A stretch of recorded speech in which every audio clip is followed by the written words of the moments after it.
নমস্কার বন্ধুরা, welcome to এসটিউনিক sports. বন্ধুরা, এই ভিডিওতে আমরা কথা বলবো বাংলার তিন প্রধানকে নিয়ে। তারা একসাথে এই সিজনে আইএসএলে খেলতে চলেছে। তার আগেই কিন্তু বেশ কিছু আপডেট রয়েছে, সেগুলো শেয়ার করব। ইস্টবেঙ্গলকে নিয়ে কিন্তু একটা ট্রান্সফার নিউজের সাথে সাথে ইস্টবেঙ্গলের নতুন জার্সির ঘোষণা এবং কিছু ফুটবল আপডেট নিয়েও আমরা কথা বলবো এই ভিডিওতে। খুবই ইন্টারেস্টিং একটা ভিডিও হবে, শুরু থেকে শেষ পর্যন্ত দেখো। আর ভিডিও ভালো লাগলে সকলে একটু লাইক শেয়ার করে দিও। আর যারা চ্যানেলে প্রথমবারের জন্য এসেছো, মনে করে চ্যানেলটাকে সাবস্ক্রাইব করে তার পাশের বেল আইকনটাকে অন করে রেখো। অনেকেই ভিডিও দেখছো, হয়তো সাবস্ক্রাইব করতে ভুলে যাচ্ছ, সকলে কিন্তু একটু সাবস্ক্রাইব করে নিও, তাহলে তোমাদের প্রিয় দলের খেলার সমস্ত আপডেট তোমরা এখানে পেয়ে যাবে। তো চলো আর দেরি না করে ভিডিও শুরু করা যাক। তো প্রথমেই যদি আমরা কথা বলি একটুখানি মোহনবাগান সুপার জায়েন্টকে নিয়ে, তো সিএফএলে তারা সুপার 6 রাউন্ডে খেলতে পারবে না, তারা কিন্তু এর আগেই ছিটকে গিয়েছিল। সেটা তো মোটামুটি আজকে একদম অফিসিয়ালি তারা ছিটকে গেল, কারণ আজকেও তাদের সিএফএল এর ম্যাচ ছিল, যদিও নিয়ম রক্ষার ম্যাচ। তো নিয়ম রক্ষার ম্যাচেও কিন্তু তারা আজকে হেরে গেল কালীঘাট স্পোর্টিং লাভার্সের সঙ্গে। 2-1 গোলে কিন্তু মোহনবাগান সুপার জায়েন্ট হেরে গেছে। আর যে গোলটা মোহনবাগান করেছে সেটা কিন্তু পেনাল্টি শুট আউট থেকে। 63% বল পজিশন নিয়ে সেখানে কিন্তু তারা জিততে পারলো না। আর অপরদিকে 37% বল পজিশন নিয়ে কালীঘাট কিন্তু জিতে গেল।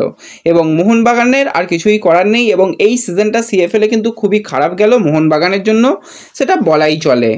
তো এর সাথে সাথে যদি আমরা চলে আসি বাংলার আর এক প্রধান মোহামেডানকে নিয়ে, তো মোহামেডান কিন্তু আইএসএলে এবছরে প্রথম খেলতে চলেছে। তার আগেই কিন্তু চেরনিসবের আন্ডারে তারা বেশ কয়েকটা প্রস্তুতি ম্যাচ খেলতে চলেছে। কিছুদিন আগে আমরা দেখলাম যে তারা কেরালাতে গিয়ে দুটো প্র্যাকটিস ম্যাচ খেলে এসেছে। আবারও কিন্তু আইএসএল শুরু হওয়ার আগে দুটো প্র্যাকটিস ম্যাচ খেলতে চলেছে। তো সেক্ষেত্রে যেরকমটা জানা যাচ্ছে, আইএসএলের ক্লাব কেরালা ব্লাস্টার্সের সঙ্গে একটা প্রস্তুতি ম্যাচ কলকাতায় খেলতে চলেছে, আরও একটা ভবানীপুরের সঙ্গে কিন্তু খেলতে চলেছে। 7 তারিখ ভবানীপুরের সঙ্গে ম্যাচ রয়েছে এবং 8 তারিখ কেরালা ব্লাস্টার্সের সঙ্গে কিন্তু ফ্রেন্ডলি দুটো ম্যাচ খেলতে চলেছে মোহামেডান। এর সাথে সাথেই কিন্তু মোহামেডান শিবিরে একটা বড় ধাক্কা।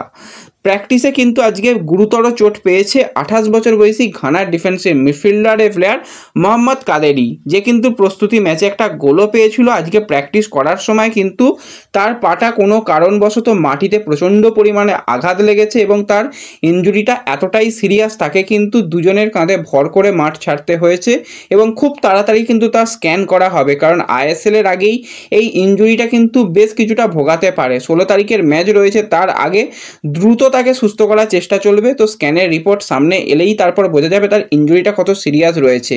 আরও ছোটোখাটো কিছু ইনজুরি হয়েছে, সেগুলো অতটাও সিরিয়াস নয়, কিন্তু সবথেকে সিরিয়াস ইনজুরিটা কিন্তু কাদেরই পেয়েছে, সেটা আমরা দেখতে পেলাম আজকে।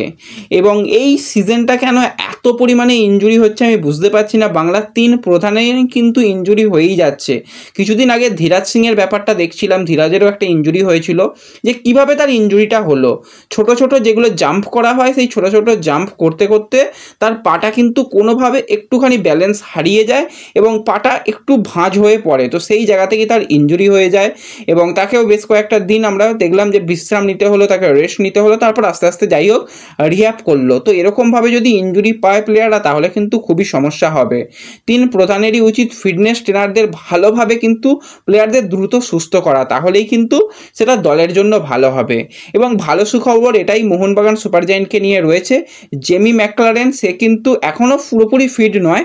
সে কিন্তু আজকে থেকে যাই হোক প্রস্তুতিতে নেমেছে, সাইড লাইনে হালকা প্রস্তুতি শুরু করলো। তো তাকেও দ্রুত সুস্থ করার চেষ্টা চলছে। কিছুদিন আগে কিন্তু তার ঘাড়ে একটা সমস্যা তৈরি হয়েছিল, সেই সমস্যা এখনও চলছে। এবং যেটা ভিতরের খবর, খুব একটা তার যে এখনও রিকভারি তাড়াতাড়ি হয়ে যাবে সেরকমটা নয়, সময় লাগবে।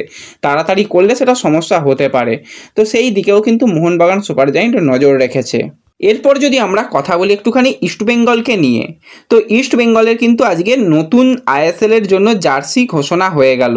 তো জার্সিটা যেরকম ঘোষণা হয়েছে, তো অনেকেরই জার্সিটা পছন্দ হয়নি, কারণ গত সিজনে যে জার্সিটা ছিল সত্যি একটা অসাধারণ জার্সি ছিল। জার্সির একদিকে লাল, অপরদিকে হলুদ ছিল এবং একটা সুন্দর আগুনের মতন একটা ব্যাপার ছিল জার্সিটার মধ্যে। এবারে জার্সিটার কিন্তু তোমরা দেখতেই পাচ্ছ যে আমি দুটো জার্সি দুদিকে রেখে দিয়েছি, গত সিজনের জার্সি আর এই সিজনের জার্সি।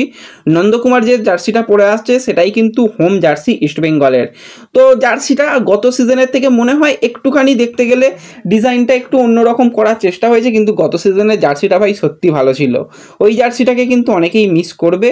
এবং এই যে নতুন জার্সিটা হোম জার্সি হিসাবে করা হয়েছে, এরও কিন্তু এই ভিতরে যেটা আগুনের মতন কিন্তু কিছু ব্যাপার থাকবে সেটা বোঝা যাচ্ছে। এবং এখনও পর্যন্ত স্পন্সরদের নাম কিন্তু জার্সিতে আসেনি, সেই নামগুলো আস্তে আস্তে পরবর্তী সময় এসে যাবে। এবং জার্সিটা দেখে তোমাদের কীরকম লাগছে, এই জার্সিটাকে 10-এর মধ্যে তোমরা কত দেবে অবশ্যই কিন্তু একটু কমেন্টে জানিও। তো এরপরে যদি আমরা একটুখানি ইস্টবেঙ্গলেরই একটা ট্রান্সফার নিউজ নিয়ে কথা বলি, বেশ কিছুদিন আগেই কিন্তু আমরা জানিয়েছিলাম যে 5 জন প্লেয়ার কিন্তু ইস্টবেঙ্গল শিবির ছাড়তে চলেছে। তার মধ্যে কমলজিৎ এবং সার্থক গলুই রীতিমতন দল ছেড়ে দিয়েছে 2 জন প্লেয়ার। আজকে কিন্তু আরও একজন প্লেয়ারের কনফার্মেশন আসছে, তার নামও কিন্তু আমরা রেখেছিলাম। সেই প্লেয়ার হচ্ছে 21 বছর বয়সী অ্যাটাকিং লাইনের প্লেয়ার অভিষেক কুঞ্জাম, যাকে কিন্তু ইস্টবেঙ্গলের রিজার্ভ টিমে রাখা হয়েছিল এবং লাস্ট সিজনে কিন্তু তাকে আইএসএল স্কোয়াডেও রেজিস্টার করানো হয়েছিল। কারণ গত সিজনে আমরা দেখেছিলাম প্রথম দিকে যে ভারতীয় যে সেন্টার ফরওয়ার্ডের প্লেয়ারের অভাব ছিল, তো অভিষেক কুঞ্জাম সেই সময় সেই জায়গাটা নিয়েছিল। পরবর্তী সময়ে তার ফর্ম কিন্তু খুব একটা ভালো ছিল না, সেই জায়গাতে কিন্তু আমরা বারবারই দেখেছি অনেক ভালো করে এসেছে জেসিনটিকে। সায়ন ব্যানার্জি পরবর্তী সময় ভালো ফুটবল খেলেছে, তো সেই জন্যই কিন্তু এবার অভিষেক কুঞ্জামকে ছেড়ে দেওয়ার সময় হয়েছে। কারণ তার একটা ভবিষ্যৎ ভালো রয়েছে, তাকে রেখে দিয়ে খুব একটা কাজ হবে না। এবং ইস্টবেঙ্গলের রিজার্ভ টিমেও কিন্তু প্রচুর তারকা প্লেয়ার তৈরি হচ্ছে, তো সেই জন্যই কিন্তু তাকে এবার পুরোপুরি ছেড়ে দেওয়ার সিদ্ধান্ত নেওয়া হয়েছে। সে কিন্তু যে ক্লাব থেকে এসেছিল ইস্টবেঙ্গলের সেই ক্লাবেই ফিরে গেছে এবং তার কন্ট্রাক্ট থাকলেও কিন্তু কন্ট্রাক্ট টার্মিনেট হয়ে গেছে, এরকমটাই শোনা যাচ্ছে। তো আমাদের তরফ থেকে শুভেচ্ছা রইল অভিষেক কুঞ্জামের জন্য, সে ভবিষ্যতে কিন্তু আরও ভালো পারফরমেন্স করুক। তো এরপরে যদি আমরা কথা বলি একটুখানি একজন আইএসএল চ্যাম্পিয়ন এবং ভারতের মাটিতে সফল কোচকে নিয়ে, সেটা আর অন্য কেউ নয় 43 বছর বয়সী স্প্যানিশ কোচ জুয়ান ফেরান্ডো। দুবার কিন্তু ডুরান্ট কাপ, একবার এফসি গোয়ার হয়ে, একবার মোহনবাগানের হয়ে, আর একবার কিন্তু আইএসএল কাপ উইন করেছিল জুয়ান ফেরান্ডো। এবং লাস্ট সিজনে কিন্তু তাকে আমরা দেখেছিলাম যে মোহনবাগান তারা ছেড়ে দেয়, পরবর্তী সময় হাবাসকে নিয়ে আসা হয়। তারপর জুয়ান ফেরান্ডো একটা ক্লাবে যুক্ত হলেও কিন্তু এইকে লামাসা এই ক্লাবে যুক্ত হলেও কিন্তু তার পারফরমেন্স খুবই খারাপ ছিল, মোটামুটি তাকেও মাঝপথেই ছেড়ে দেওয়া হয়। বর্তমানে ফ্রি প্লেয়ার রয়েছে। তো আজকে বেশ কিছু জায়গা থেকে শোনা যাচ্ছে নাকি হায়দ্রাবাদ এফসি তার সঙ্গে কথাবার্তা চালাচ্ছে। যদিও হায়দ্রাবাদ শোনা গিয়েছিল কিছুদিন আগে যে আইএসএল এক্সপিরিয়েন্স কিছু কোচের সঙ্গে কথাবার্তা বলছে যারা কিন্তু বর্তমানে ফ্রি রয়েছে।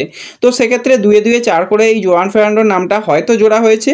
আমি তো বলবো যদি জুয়ান ফেরান্ডোও আসে তাদের কোচ হিসাবে তাহলেও ভালো হবে, কারণ কোচ হিসাবে হয়তো তার সেকেন্ড অপশান থার্ড অপশান নেই, বা হায়দ্রাবাদ দলটা অত ভালো এখনও তৈরি করতে পারেনি।